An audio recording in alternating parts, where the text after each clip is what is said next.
Hey, and we are live. Good morning, good afternoon, good evening. Depends on where you are in the world and when you are watching. Hope you are watching live. Welcome, welcome, welcome to Lyonsview Realty Financial Fridays. I'm Clara Lyons-DeVaughn, and I am the broker owner of Lyonsview Realty. We provide residential, commercial for small businesses and nonprofits, and property management services. We also have resources for real estate pre-licensing if you're interested in getting your real estate license, continuing education classes, homebuyer financing, down payment and closing cost assistance, homeowner distressed housing solutions, and health, wealth, and education and coaching. So I just want to thank you for tuning in to Lyonsview Realty Financial Fridays broadcast.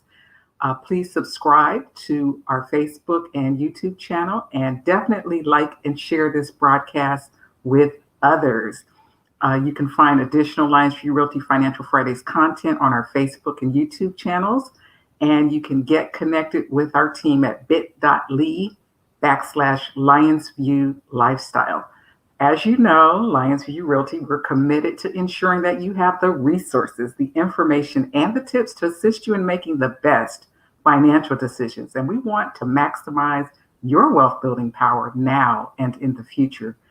Financial Fridays, we're here to help you stay current on those trends that impact your bottom line. So I want to thank you, thank you, thank you for tuning in today.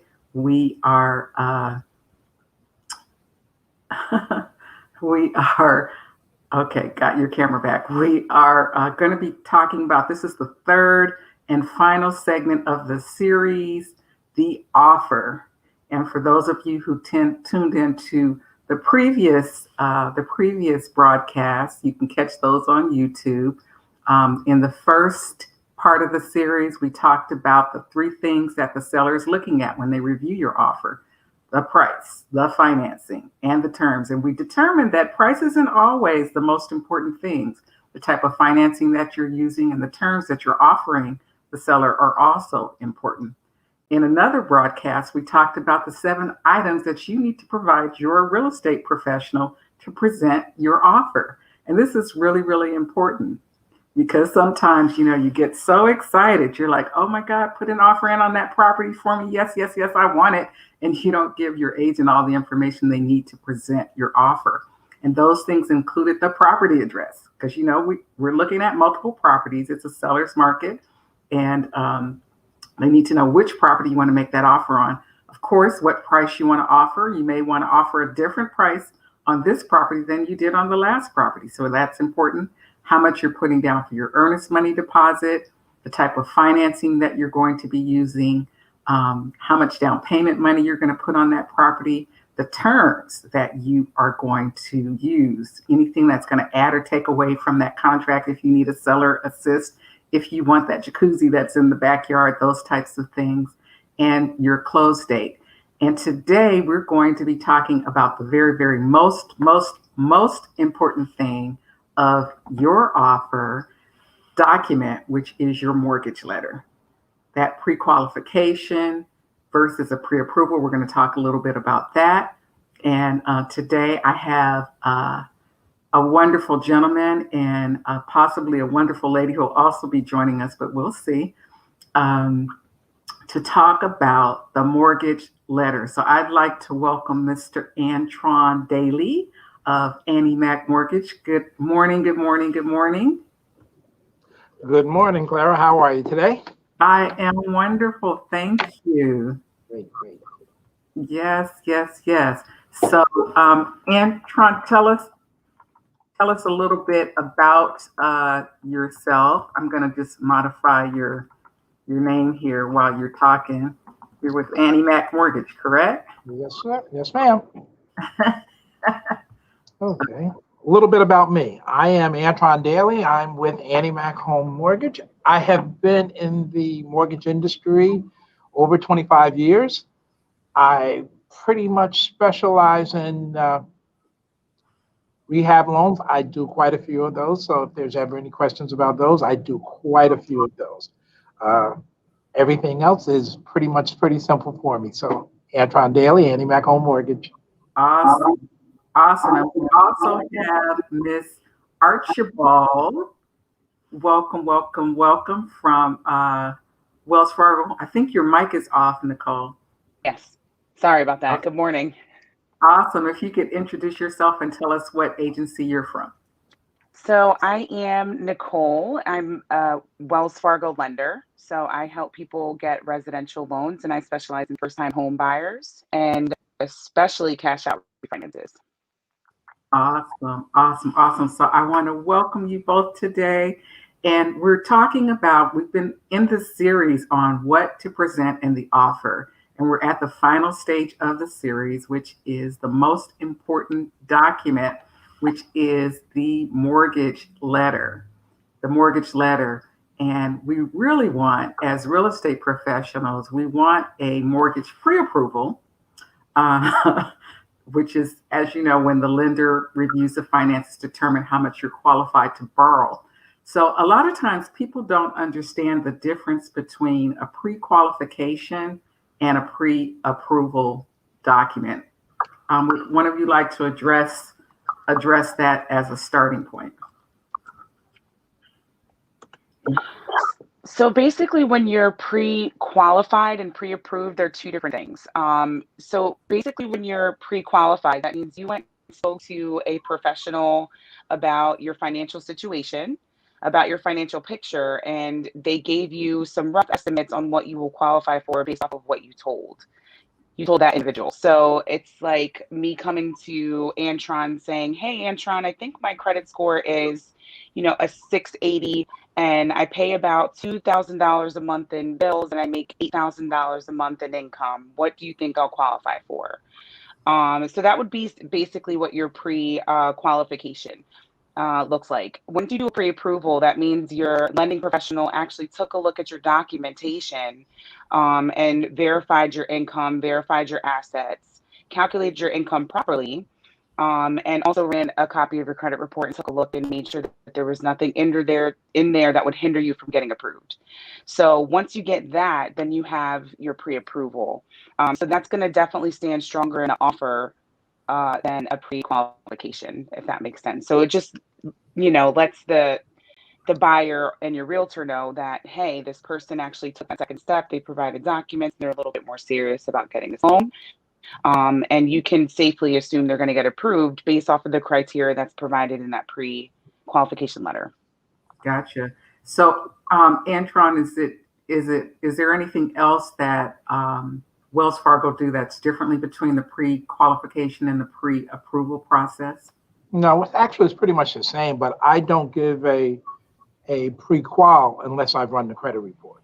So the only thing that I normally know is that the person is actually credit worthy. Other than that, I'm going to base everything on what you tell me. At that point, I can give you a pre-approval and a pre-qualification letter at that point in time.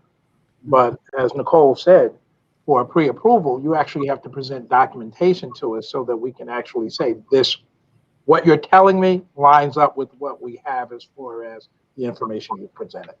Gotcha. And I think that's really important. One of the things I don't think that people realize sometimes is that real estate agents will call your lender to see if you provided any documentation to that lender for the letter that you're providing. And so sometimes you get a letter, you're excited, you say, yay, I told them I made a gazillion dollars and my credit was this, but as Antron and Nicole said, they're going to run your credit. And a lot of times clients will say, I don't want them running my credit. I'm like, well, you're asking someone to give you a great deal of money. So you need to know how you've been about paying your bills, right? That's very, very important. So that's number one. Number two is I tell clients that, if you apply for a mortgage and you apply to multiple, with multiple lenders, it doesn't ding you, it only dings you, I think, once. If you're in that, in that same period of time that you're applying, it doesn't, people are like, oh, my credit score is going to go down. Is that accurate, not accurate? Well, in reference to the credit portion, it will show as inquiries. So I think Right. that's what people get mixed up. It's a little different when you're shopping for a mortgage as opposed to buying a car or applying for a credit card. Each line of credit is different. So what you're applying for is a mortgage line of credit. When you're looking for a vehicle, it's an installment line of credit. So they have their different criteria, first of all. Second of all, they impact your credit differently. So a lot of people are concerned, like, hey, I'm going to pull my credit. I don't want it to mess my score up, blah, blah, blah, blah, blah. And I'm like, well, I understand that. But at the same time, you're also adding hundreds of thousands of dollars to your credit line. It's going to impact your credit regardless. And yes, it is true. If you do a few applications within a certain time frame, it's not going to count as separate hard inquiries and bring your score down each time. A lot of people are concerned about that. For the most part, if a customer comes in, does an application, and let's say their score is a 720, and then they go to Antron in a couple of days, he should pull the exact same credit report that I just pulled. So there is a certain window. However, if you do it, let's say, in another 2 months, then your score may be affected at that point. But if you go within a week between Antron and myself, then your score should be exactly the same. And we should get the exact same report. But it's not going to go down twice because you saw Antron and then saw me. Gotcha. Gotcha. Gotcha. So definitely provide the documentation that the lender is requesting so that you can get a pre-approval versus a pre-qualification for your loan. You don't want to go all that way, find a house, get in the contract, and realize you can't, you don't qualify, or you may be going for a specific program that's being offered and you may not qualify for that program. I had a situation where a client applied for a program, gave them the verbal information, they made great income, and it turns out once they submitted their documentation, they actually made more money than they needed to for this particular program, which knocked them out, right? And so they were all gung-ho, thought they were getting it, and boom, not happening. So it's important to provide the documentation. So Antron, what documents do people need to provide to get the actual approval? Like what are the things that you're looking for? Actually, that's probably the easiest part of the whole deal, is that we're going to be looking for your W-2s, tax returns for the last 2 years. We're going to be looking for the last 30 days of your pay stubs. We're going to be looking for photo ID, and we're going to look for your bank statements for the last 2 months. So those are things that normally people have right at their fingertips. So it's not that complicated. And I know you laughed, you just laughed at that, but what happens is this: when you're starting to get ready to enter into this mortgage process, we now have to tell our people it's time to start getting ready. And getting ready means that you go and you print out your tax returns, you go and you print out your pay stubs, you print out your W-2s, you put them in one spot, and then you're able to present. This year was the first year ever that I was able to go to my tax person and say, here. And what happened was I actually got prepared this year. So this year when my things started to come in, I put them in a box. So every letter that came in that I needed, I put in the box. And when it was time to go and see him, I just picked up the box and went. And I've been telling my applicants to do exactly the same thing. Every document that you're going to need, put it in the box. Because if it takes you 2 months to find a house, or if it takes you 6 months, all you've done is prepared yourself to be ready. And it's real easy, 4 simple things: pay stubs, W-2s, bank statements, and photo ID. Let's get it together, and that's what I'm looking for. And we can give you the pre-approval based on that, as opposed to the pre-qualification. Indeed. So get ready, get ready, get ready, right? Nicole, are there any other things that you guys require up front? No, those are the basics. I mean, obviously, as Antron knows, it depends on everyone's situation, the specifics of additional documents you'll need. But those are the basics that we're going to start with. So it's really not that much that you need up front. And, like he said, these are things that are very easily accessible. And especially with technology right now, everything's digital. So you should be able to just download a copy and write from your phone or your email at work and just email it right over. It takes no time. Awesome. So there are probably about what 5 things that are going to impact that pre-approval. One we know is the income. How much money does that person make? 2 is the debt. 3 are the assets. 4 is the credit history, and then 5 is employment. So I'd like each of you, and I know it's different from loan product to loan product. What's required, so to speak. When you're looking at their income, is there a certain formula for how much income they need for the cost of the property? What their debt ratios, you're basically looking at for your clients. What types of assets, like what is an asset, or what types of assets are you looking at for a potential client?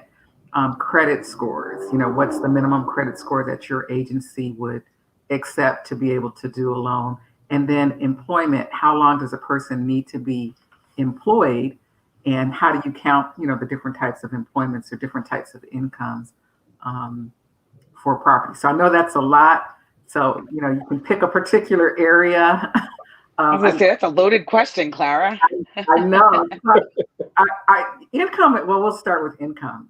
We were talking about a particular client and the difference between W-2 income and 1099 income, a self-employed person versus a person who has a W-2. So why don't you share a little bit about, kind of how you look at those types of income differently, or how an underwriter would look at those types of income differently when they're doing a pre-approval? I'm just going to say one thing to that. That's why it's really important to sit with your mortgage professional, because what happens is we'll sit and we'll talk to a self-employed person, and he will make $150,000, but by the time his accountant finishes with him, he's only making $25,000. He's only showing $25,000 as income that we can use. So in the real world, he might make 150, but for our purposes, we're only going to be able to use the $25,000 that he actually says is his earned income. So every applicant that we're going to deal with they could look exactly the same on paper to each other, but each one is going to have a different situation with them. So with the income part, in the market that we're in, and I'm sure Nicole has been running into this too, everybody thinks they qualify for more than they do. And all I've been telling people to do is this: whatever your income is, just divide it by 12, take 29% of that, because everything we do is going to start at a certain level. So take 29% of that amount. That's all your mortgage payment can be. Now, in the real world, we know there are certain circumstances that will say, okay, your ratio can be higher. I mean, if you're using the state of New Jersey, you can go up to 40%, of that income. So everybody's situation is different. But when we're starting with just the basics, divide it by 12, take 29% of that. That's what you're looking at as far as a mortgage payment is. If you're going to make $50,000 and you're going to have $4,000, how much of that can you use for your mortgage?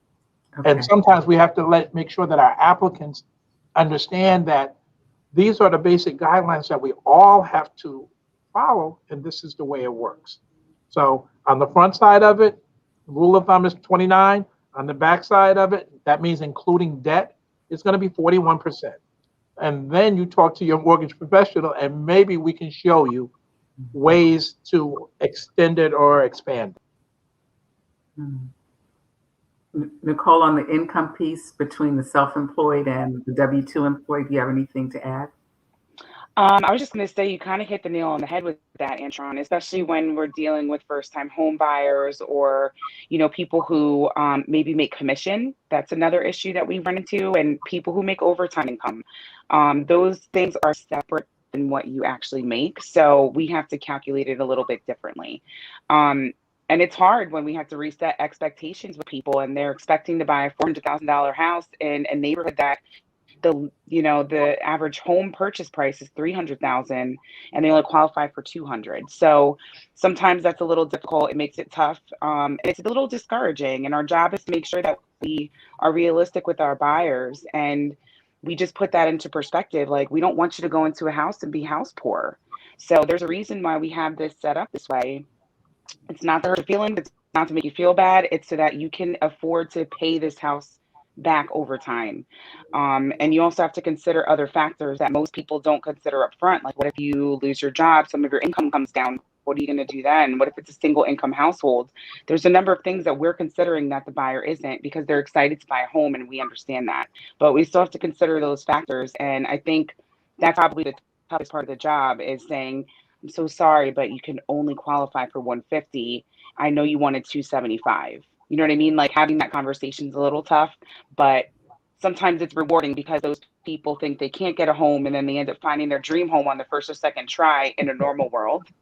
In a normal world, when there's not, so many offers on one house like it is right now.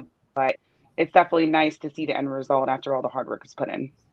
Yeah. So I think you both made three really, really good points. Is that you can have three clients. They all make, let's say, $500,000 a month. One is a W-2, one is a self-employed, and one person, maybe they got to that 500,000 because they worked a ton of overtime. And each of those clients, their income is going to be looked at differently. It's not that 500,000, it may be higher, it may be lower, based on where that income is coming from. So it's important for the lender to know, for you as the lender to know, and for the buyer to disclose if they're self-employed, if they think, oh, I make 500,000, and when in fact they only make 4 because they did $100,000 in overtime, and all of those types of things that will impact how you as lenders are looking at their income. So that's great. So we'll move on to the next one, which is debt to income ratio. And Antron, you hit on it a little bit because you were saying, I'm gonna go back to income. I like that formula. Take your whatever it is divided by 12, take 29% of that, and that'll give you the payment that you can kind of afford. I think that's a good rule of thumb, because people are always asking me, or telling me I want my payment to be X, so they can kind of calculate that and see if they're in the ballpark to hit that particular loan amount. So on debt to income, and again, all clients are not created equal, because the other thing that you're looking at for their pre-approval is their debt to income ratio. So what types of debts are you looking at in that? Because sometimes people say, they tell me about their cell phone bill and their their utility bills and all of this other stuff. But what kinds of debt are you looking at when you calculate that debt to income ratio, and what is kind of the range of what you're looking at for a client to be approved? I normally tell people whatever shows up on your credit report is what I want to see. So if your cell phone payment does not show up on your credit report, I don't use it. If your insurance payment doesn't show up on it, I don't use it. So whatever shows up on your credit report is basically the things that we have to work with. And that goes right back to what I just said earlier. You take the same income divided by 12, and 41% of that is what you're going to be able to afford.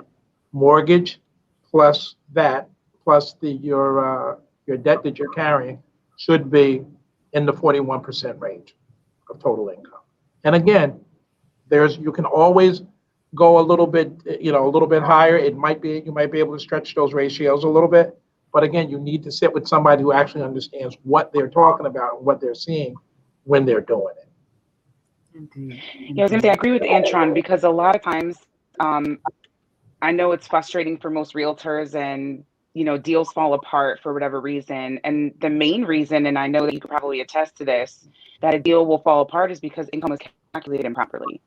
So that's a huge piece of how things are supposed to go. Now, when I say income, I'm also including the debt portion, because sometimes there are things that, like to Antron's, what he just said, that's what I always tell them. Whatever comes on the credit report, that's what we have to go by. However, there may be some things that are not on the credit report that we have to include in some cases, like child support payments, even if you don't have an order, any regular payments that will come out of your bank account. So that's a whole nother rabbit hole that we can go down. So if you have recurring payments on your bank account that the underwriter will catch, they will end up using that and applying it to your debt to income ratio, even though it's not on your credit report. So you have to be really honest with what you're doing. And we understand it's an intrusive process, but if we don't have the information up front, you can set yourself up for failure to get denied at that closing table. So it's really, really serious and very, you just got to be honest. And if we don't know, we can't help you. There's ways around certain things. And if we don't know that, we can't help you get around it. So that's the second thing that I just wanted to point out. Like, it's kind of your credit report and your bank statement. Indeed. And Nicole, I normally tell them that we become their best friend for the next however long you're going to be in this mortgage process. Whatever goes on in your life, I need to know about. So, yeah, we're going to be besties in this process. Family member, right? Yes. Yeah. I mean, after a while, you make some good friends. You're right. Yeah. So child support could come up, tax issue. Yeah, tax payments. Student loans. Student loans. I mean, even if you have recurring payment to, like, I don't know, what is this? I don't know, like maybe some people have recurring payments to their credit cards, or they're paying their child's car payment, something like that. Like, those things are serious that can come up and really mess you up. Now, on that, Nicole, you're right. And like now, one of my applicants has a payment coming out. I didn't look at it. The underwriter's job is to make sure she pulls apart everything that we put together. And you can't get mad at her. That's her job. Yeah. So a recurring payment that I paid no attention to, she did. And then we have to explain what's going on with that. And believe it or not, some recurring payments knock you out of the box. So whatever's going on in your life, you have to tell us if you're paying child support, because that's not going to show up anywhere but on your pay stub a lot of times, and sometimes it doesn't show up there. So yeah, just make sure that we become your new family members. Yeah.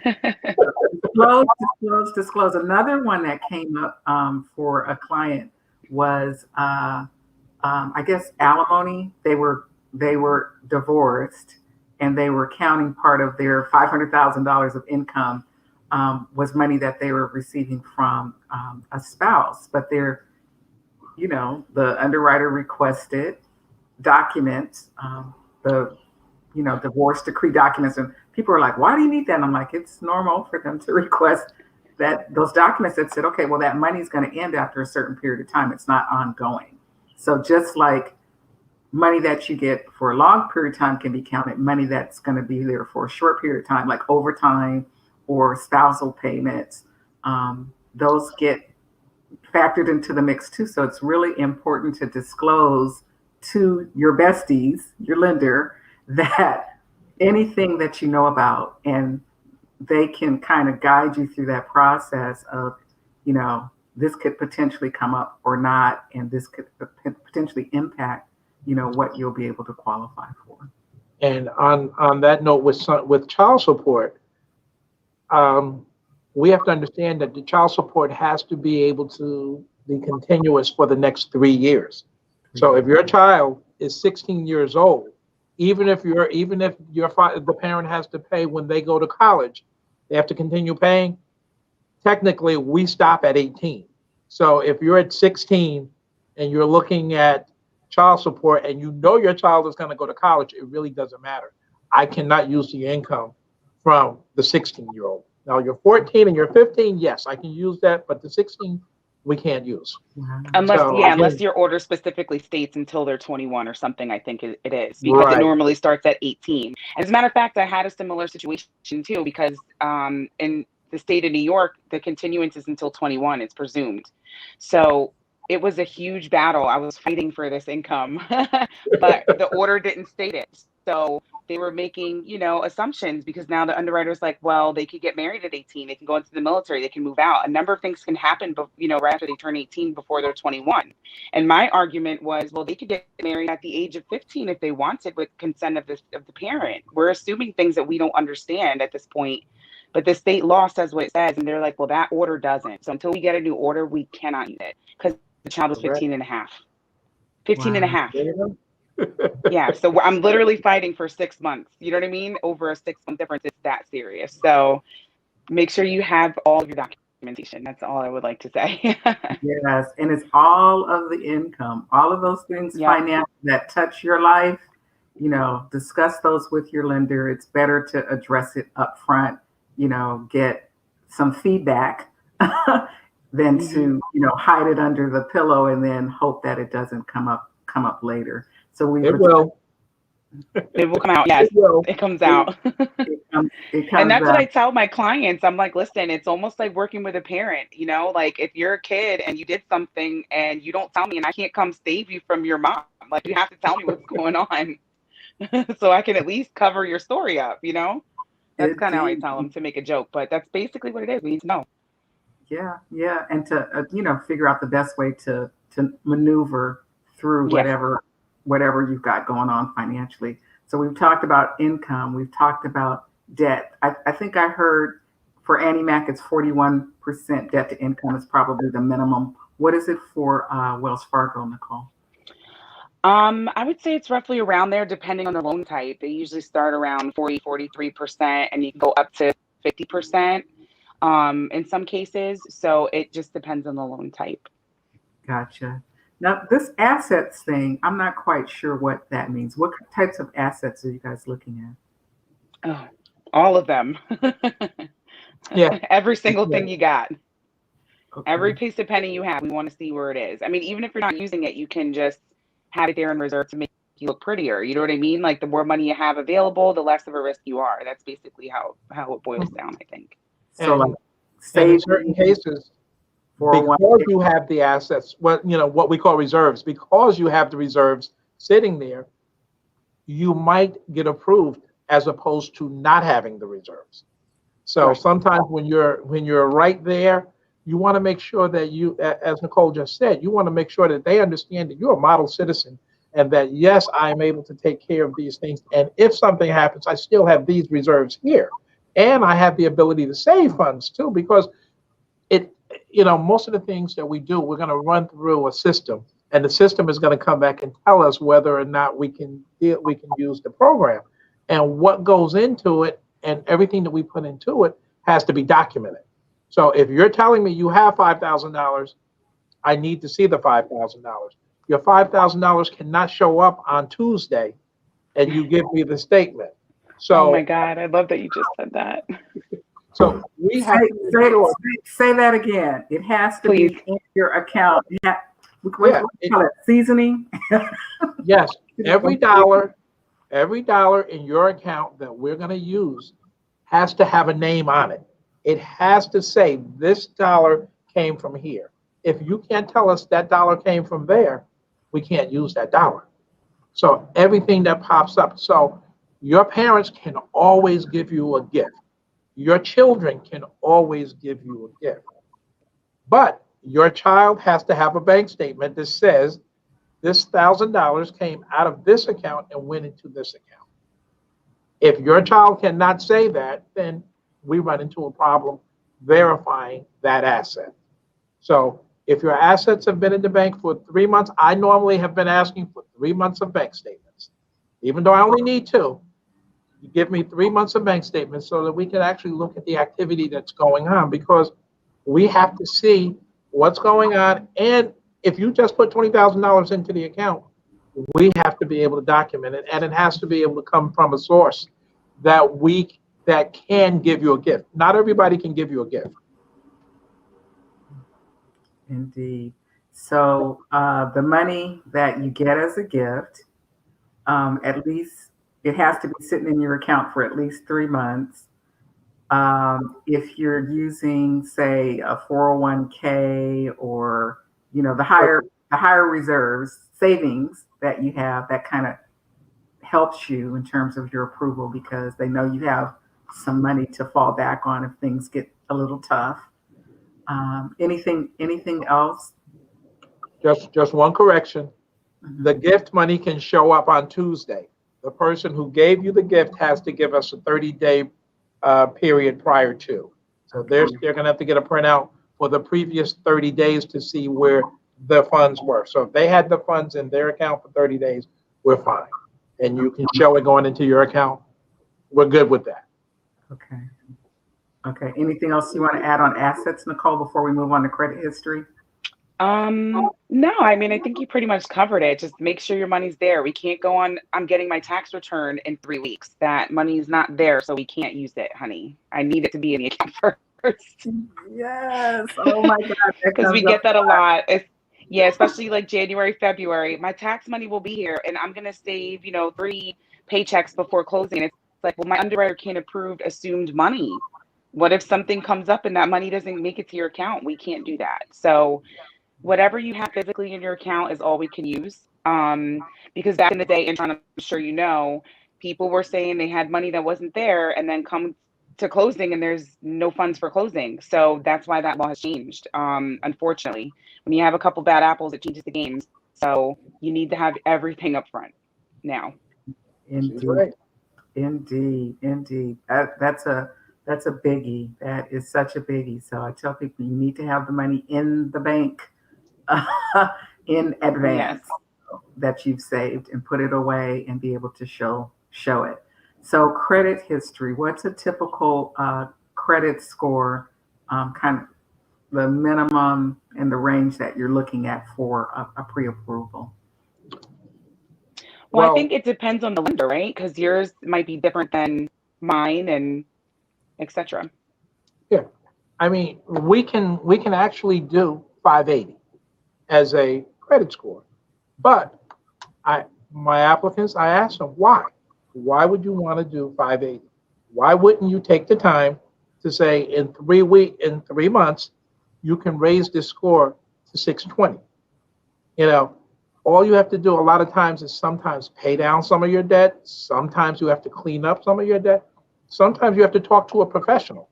So if you're 580 FICO score, then I'm going to ask you for your 12 months of rent payments that you paid on time. You cannot miss any.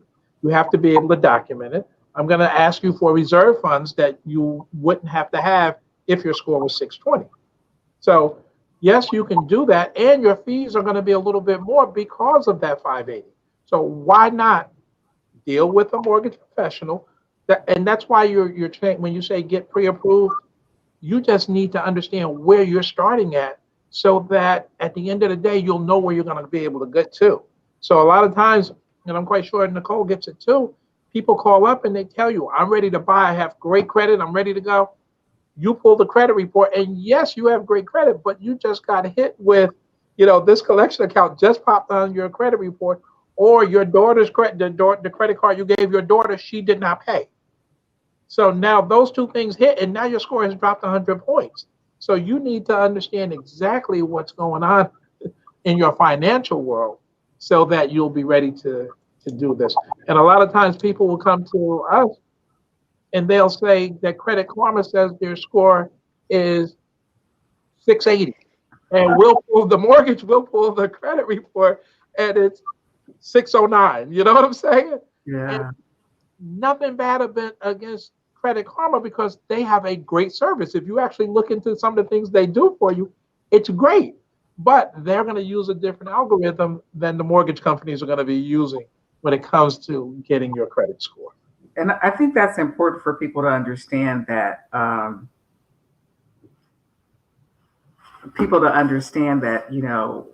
mortgage credit score is different than the one that they're going to get with the outside credit scores.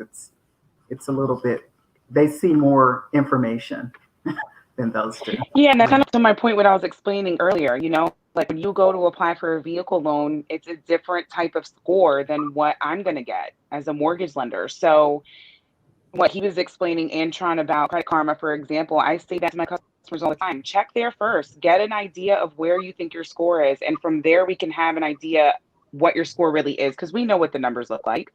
And at that point, I always tell them there's different FICO scoring systems. So you can log into Capital One, Wells Fargo, and Credit Karma and Experian, and you're going to get a different number every time. So we know based off of those numbers where you should fall from just experience at this point. You know what I'm saying? So it's not going to be exact, but it should be in the ballpark within, I want to say, I don't know, 30 points, if you will. So if you see a 650 on, let's say Wells Fargo through your bank account on the app, and I pull it, I can safely assume it's going to be between a 600 and a 620. And most of the time, I'm always right. So just as a precaution, whenever you have a customer or a potential buyer that's going to say that to you, then that should trigger in your head, it's going to be lower than that number they're giving you already. Yeah. And this is a competitive market, guys, so one, you want your credit score to be as high as possible. I think the average around the lender industry was 640, and now a lot of them are looking at 680.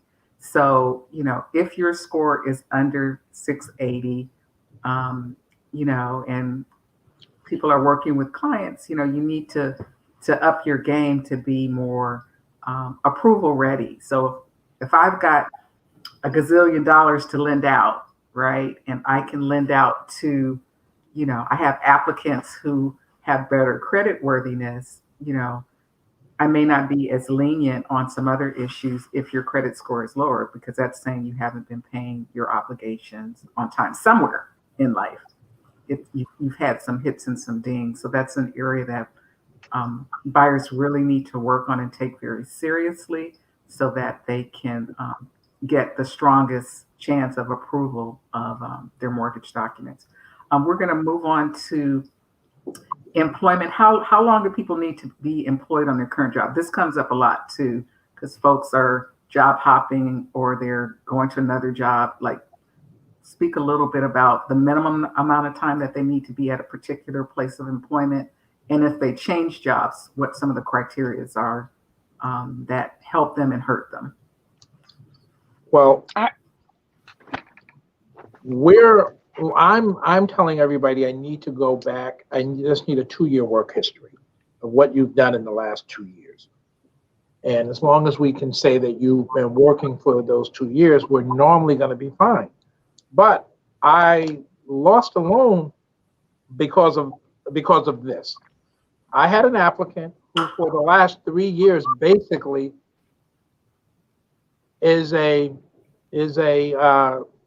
she works in the home health field. So there's always a job somewhere, and she's always stopping one job and going to the next.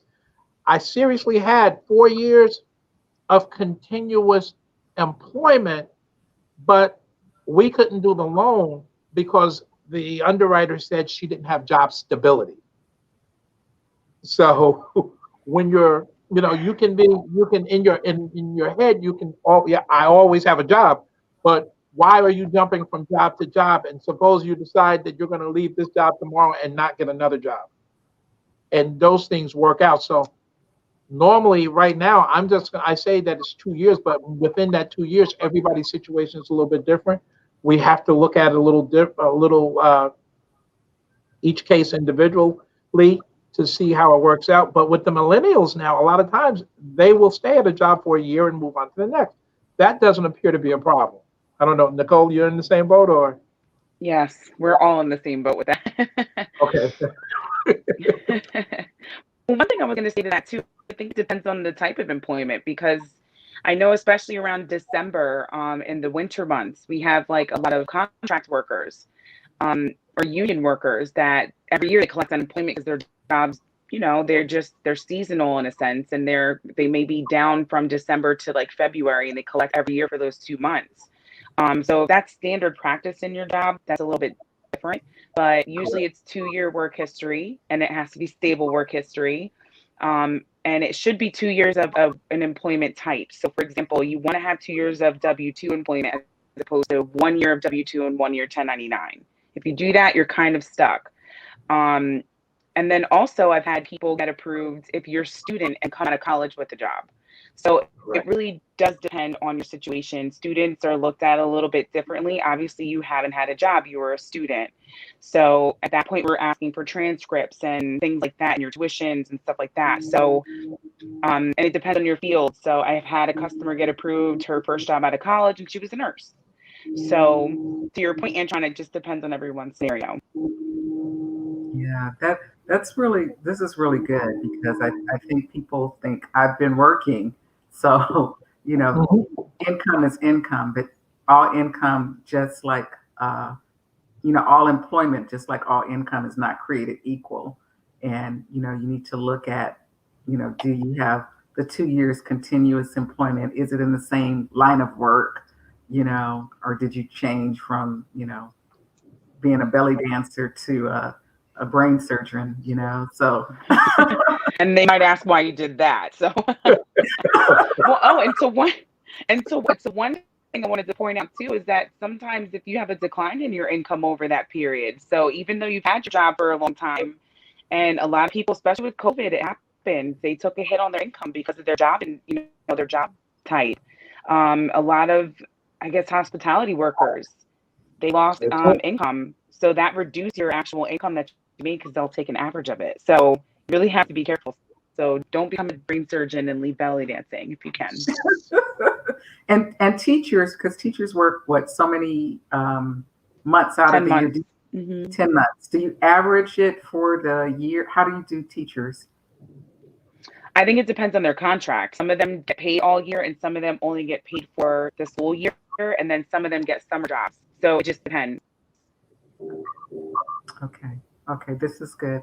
So this has been really, really, really great. Anything else that you all want to share that would impact the pre-approval for the mortgage? And then we're going to wrap.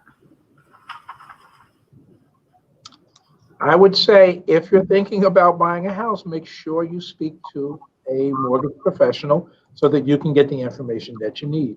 And I know we said earlier that you don't want, a lot of times people don't want their credit reports pulled, but when it comes to your mortgage, when it comes to a mortgage, you should be comfortable with the person you're giving your information to anyway. So if you're talking to somebody and you're comfortable enough to give them all the information that they need, then you should be comfortable enough for them to pull the credit report. If you're not comfortable if you're not feeling that they can guide you to the next step, then maybe that's not the mortgage person for you. And I always tell them, we all work for you. So whatever it is I need to do in order to make sure that you're comfortable and able to do it, then that's what I try and do. But I'm not going to be the one for everybody. So certain people might not feel comfortable working with me, and they might love working with Nicole. So it's, as long as you're comfortable, make it happen. Indeed. Nicole? I was gonna say I agree. You just have to make sure that you're comfortable with the person that you work with. And my rule of thumb is if you don't know what's going on at any point in time, then you need to find someone else because there should never be a point in the process that you can't A, reach me, and B, get an answer. It may not be the answer you're looking for. It may not be what you're expecting to hear, but I will always pick up my phone and I will always say, hey, I don't know. I'm still working on it. Because a lot of times people forget a loan process has at least 10 to 15 people dealing with your financial situation. It's not just me. So once I let go of the file, we have a processor, we have attorneys, we have realtors, we have underwriters, sometimes two underwriters, sometimes the closing team, sometimes the funder, the title company. So those are just a few people that I mentioned, and I may not have the answer because I really don't know. So it may take some time to get to it, but as long as you have someone that's holding your hand and picking up the phone and saying, I will get you what you need, you have that contact person, and that's the person for you. If you don't know what's going on and which way is up, then that's the time to get out of Dodge. You got to find somebody else because this is your money, this is your house, and you need to know where your money's going. Indeed, indeed. This has been awesome. I really, really appreciate both of you coming on because this is the most important step in the offer. This is the end of this series, but getting that pre-approval is important. It's going to tell you, what you need to do. It's going to tell you, how much you're going to pay every month and that's going to fit into your budget. It's going to, make your offer more competitive. You cannot go into this, you can't purchase a home without a qualification or a pre-approval letter. You want a pre-approval letter. And, that makes you more desirable, especially in these bidding war days. And then, you want to be confident in your ability to secure a loan. And if you provided those, items and the items that your lender is requesting of you upfront in advance of going into the search process, you're going to be ready. You're going to be prepared. So get ready, be prepared, and know, that you're strong in your pre-approval and getting the loan for the property that you want. You don't want to go through the whole process and not get approved, right? So I think that both Nicole and Antron have offered some really valuable information. If you guys could both just provide your contact information to our listeners so they can reach out to you to get further in this process of the pre-approval for their mortgage, that would be awesome. Nicole, So I am with Wells Fargo. I promise it's not as scary as some people think. And my phone number is 609-203-3020. Very simple. Text me, call me. I'm always around. and my cell is 201-486-3200. My email, my website is myonlylender.com. So if you go there, you can email me there. You whatever you need to do, just go to myonlylender.com and I'll be able to work it out for you. Awesome. I want to thank you both for joining us today. I want to thank everyone who was watching in. Our guests are always here as a resource to you. So definitely reach out to them. They are both phenomenal lenders and can get your deal done. So remember to share this video with other people, because I don't think people really understand the importance of the pre-approval letter from their mortgage and that relationship. It's good to have a good relationship with your lender and to provide them with all of the documents, provide them with the transparency. They are your priest in this process. They will not disclose this information. I was like, can they do it or can they not? That's all I want to know. But you can give them all of your financial information, tell them all of your secrets. They will keep your information confidential and walk you through the lender and the money process, because the money is the most important thing, unless you have cash. Cash is always king, but we leverage our money. So lending is important. If you have any questions, you can always feel free to post them in the chat and we'll definitely get back to you. Just want to thank you for watching today. We went a little bit longer than we normally do, but this was very, very, very important information. And it's for any time that you are purchasing property. Financial Fridays, we're here to be a resource to you, to provide you with resources, information, and tips to, help you make the best financial decisions. And I hope that you receive something of value to you today. As always, we're coming out of that pandemic. Wear your mask though still. And to anybody who has lost a loved one, just want to send love and light out to you. If you have anyone in the hospital for any reason and you can't see or be with them, if you're still experiencing physical distancing, because there are some folks that are still staying quarantined in, love and light out to you, and especially to our essential employees who provide those needed services, our healthcare, transportation, police, fire, and especially our leadership. Just want to encourage everyone to take care of yourself, take care of your family, and stay safe. My name is Clara Lyons-DeVaughn. Financial Fridays, we stream Fridays on Facebook and YouTube live at 9:30 Eastern Standard Time. Until then, keep living your best life. Thanks, Nicole. Thanks, Antron. Thank you. You.